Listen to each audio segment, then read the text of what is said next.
Hello friends, welcome you all. आज मैं आपको जो वीडियो लेकर आ रहा हूं, देखिए बात करेंगे एक बहुत ही इम्पोर्टेंट स्टॉक की। बजट आपके सामने आएगा जुलाई 23 के आसपास और साथ में बहुत सारे स्टॉक्स, बहुत सारे सेक्टर्स फोकस में रहेंगे। लेकिन हम बात करेंगे इंश्योरेंस की। इंश्योरेंस यानी कि समय की जरूरत। आज की डेट में हर चीज की कॉस्ट बढ़ती जा रही है। अब गाड़ी को ही देख लीजिए, हल्का सा टच भी होती है, ये तो अच्छी खासी लग गई है यहाँ पे, हल्का सा टच भी होती है तो आपको पता ही है कॉस्टिंग, एक एक पार्ट की कॉस्टिंग कितनी है जो कंपनी प्रोवाइड कर रही है कि नहीं है? अच्छी खासी महंगी। ये तो हो गया एक कार इंश्योरेंस की बात। बात करेंगे हेल्थ इंश्योरेंस, हॉस्पिटल के बिल्स। जरा सोचिए, भगवान न करे ऐसी जरूरत पड़े किसी को, लेकिन जरा सोचिए, वो एफोर्डेबल ब्रैकेट से बिना इंश्योरेंस के काम ही नहीं है जी। इसी तरीके से अलग अलग इंश्योरेंस आप देखिए, कंपनीज, ऐसा नहीं कि वो उनको अच्छा खासा देखे। कुछ टाइम आता है, जैसे कोविड का टाइम आया था, कंपनीज ने लॉसेस भी उठाए थे।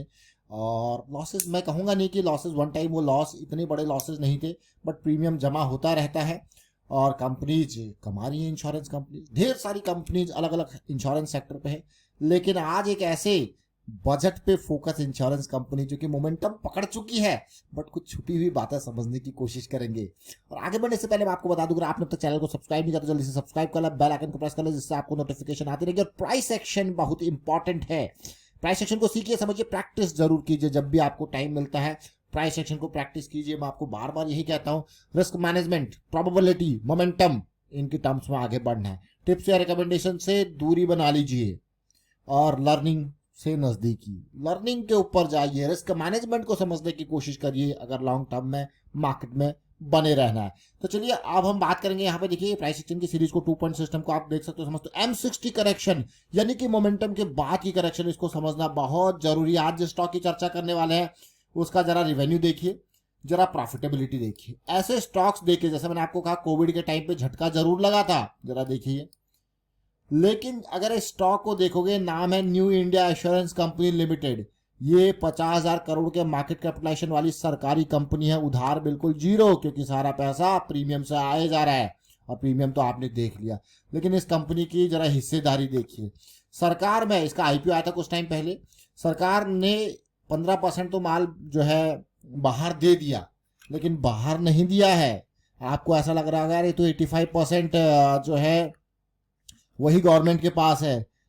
इसीलिए आपको जब भी हम कहते हैं ना मार्केट में, थोड़ा सा और पास जाके देखिए, समझने की कोशिश कीजिए। मंथली टाइम फ्रेम पे हो तो छोटे टाइम फ्रेम पे जाके देखिए और समझने की कोशिश कीजिए। हर किसी को यही लगता है कि यहाँ पे इस कंपनी का जो मैं कहूँगा 15% या 14% के आसपास आईपीओ में लाएगा, वो सरकार के पास ही होगा या किसके पास होगा, पब्लिक के पास होगा। लेकिन आप इस सच्चाई से जरा रूबरू होइए। सरकार ने अभी किसी को कुछ दिया ही नहीं, प्राइवेट प्लेयर्स को ज्यादा दिया ही नहीं है।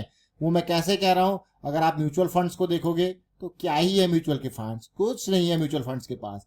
क्या ही है फॉरेन पोर्टफोलियो निवेशकों के पास, कुछ नहीं है। तो किसके पास है? तो सरकार ने खुद ही आईपीओ लाया और खुद ही के पास सारी चीजें हैं। यानी कि LIC किसकी है? सरकार की है, इसके पास है। किसके है? जनरल इंश्योरेंस कॉर्पोरेशन किसकी है? सरकार की है। तो सरकार ने सरकार से सरकार को कंपनी बेच दी और लोग कहेंगे ये कंपनी प्राइवेट सेक्टर के हाथों में चली गई। तो क्या हुआ? सरकार ने सरकार को ही, सरकार द्वारा ये सारा कुछ बेच दिया। किसको बेचा? अभी प्राइवेट के पास कुछ आया ही नहीं है, म्यूचुअल फंड वालों के पास कुछ आया ही नहीं है। लेकिन आने वाला टाइम जो अभी देखिए, अभी तो कुछ अब जो फॉलो अप ऑफरिंग आएगी वहां पे आएंगे म्यूचुअल फंड वाले।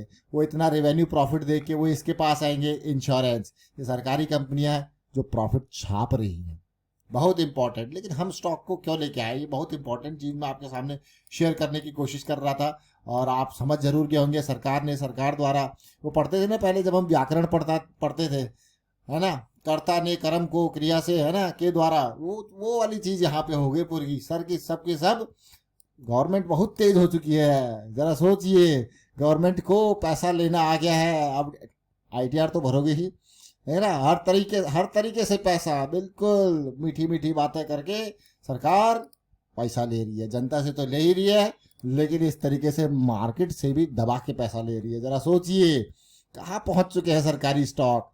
तो समझ जरूर गए होंगे, धीरे धीरे प्राइवेट बेचने के नाम पे सरकार ने बहुत पैसा ले लिया, बहुत वैल्यू कमा ली, मैं कहूँगा वैल्यू को अनलॉक कर लिया कहूँगा मैं। वो जो उस पहले हम सोचते थे ना कि भाई प्राइवेट प्लेयर, आज गवर्नमेंट खुद प्राइवेट प्लेयर बन चुकी है जबरदस्त वाली यार मार्केट से। देखिए ना जरा आरबीएनएल के शेयर को देखिए, कभी हम 30-35 पे डिस्कस किया करते थे।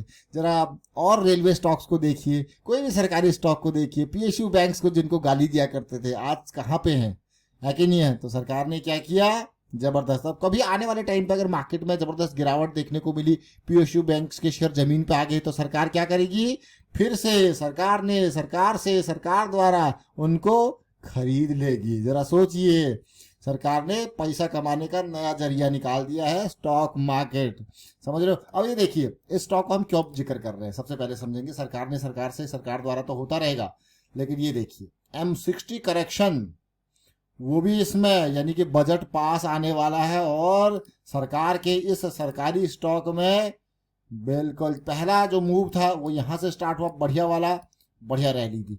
अब M60 करेक्शन, वाह।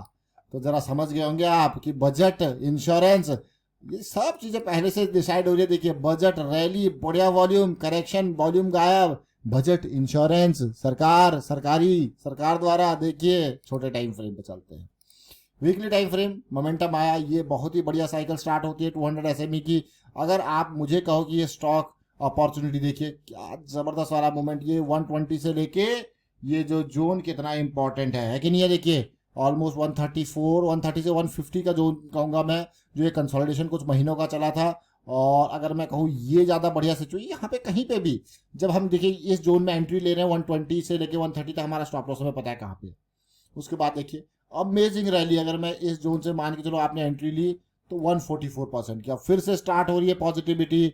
वीकली चार्ट पे, डेली चार्ट पे देखते हैं, समझते हैं, और वाह, क्लोज टू द साइकिल। मजा आते हैं जब चीजें close to the cycle start होती है। जैसे यहाँ पे देखिए पिछले साल ये क्लोज टू द साइकिल और रैली।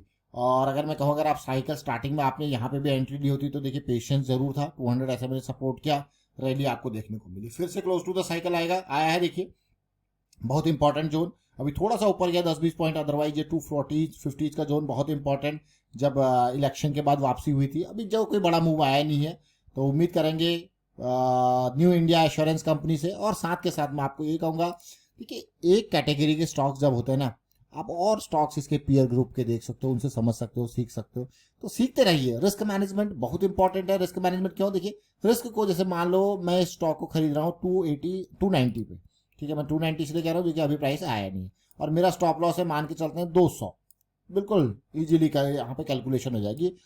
90 पॉइंट का आपको दिख रहा है भाई रिस्क है, आपको पता है यार अब मैं इस स्टॉक में 9000 से ज्यादा रिस्क लेना नहीं चाहता हूँ, तो कितना होगा इंपॉर्टेंट पार्ट भाई, सीधी बात है भाई, 100 शेयर से ऊपर कैपेसिटी बनती नहीं है। और अगर और कम रिस्क लेना है फिर 50 शेयर, हाँ ऑप्टिमाइज करते हैं रिस्क को 240 के आसपास। आपने कहा भाई 50 पॉइंट का रिस्क है, 50 पॉइंट का रिस्क है, तो भाई मैं 100 शेयर करेंगे तो 5000 का रिस्क है। तो ये रिस्क को समझना बहुत इंपॉर्टेंट है। एंट्री से पहले वाइंड अप करता हूँ वीडियो को, और उम्मीद करता हूँ आपको रिस्क मैनेजमेंट की चीजें समझ में आ रही होंगी, प्राइस एक्शन की चीजें समझ में आ रही होंगी। तो देखिए सीखते रहिए, प्रैक्टिस करते रहिए, और रिस्क मैनेजमेंट के बारे में अवेयरनेस स्प्रेड करते रहें। Thank you for watching the video. Share कीजिए, लाइक कीजिए।